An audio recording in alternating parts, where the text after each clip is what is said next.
Oh, internet. Let's do this.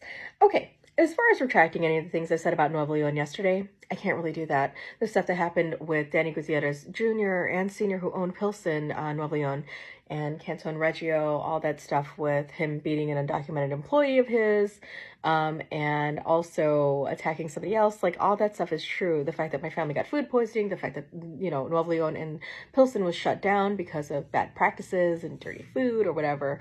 Yeah, that stuff all happened, so I can't retract any of that. But I can clarify that I should not have stitched the Nuevo León in Little Village because that's not the location that I had those experiences with. And they are also not owned by the same people. They are the same family. They say have the Gutierrez name, but they're not the same, and they run their businesses differently. So here we go.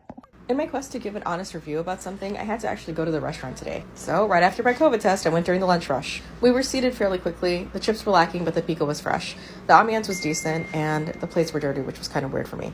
The Caldo is absolutely 100% the reason why I would go there again. The enchiladas suizas weren't as suizas as I wanted, and the beans kind of sucked. The carne asada tacos were decent, a lot of gristle, but a lot of flavor. The prices were high, but the soup was worth going for. I also appreciated the rice pudding they gave us at the end. One of the things that I wanted to mention is that I did speak with the owner and I asked her a bunch of questions like any patron would. I asked about what the best meals were, and I also asked about how it's been during the pandemic. Now, the reason why I put the video back up tonight, even though it's a scathing misinterpretation of the wrong location, is because I do want people to go there. I do think the Galderes was worth going for, and I will go there again and support that business for it, so long as I don't have food poisoning tonight. And the flour tortillas were good. Like I said, the carne asada had a lot of gristle, but it did have a good amount of flavor, and she was genuinely nice. There's a difference between how one family ran the Pilsen location versus the Little Village location, and I did want to clarify that.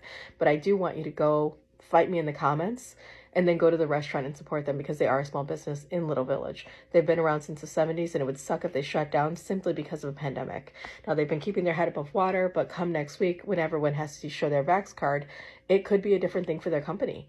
So if you have the ability, if you are vaccinated and you're able to go into restaurants, take a picture of your ID on top with your vaccination card underneath and be ready to show it at the door because that's what's going into effect next week.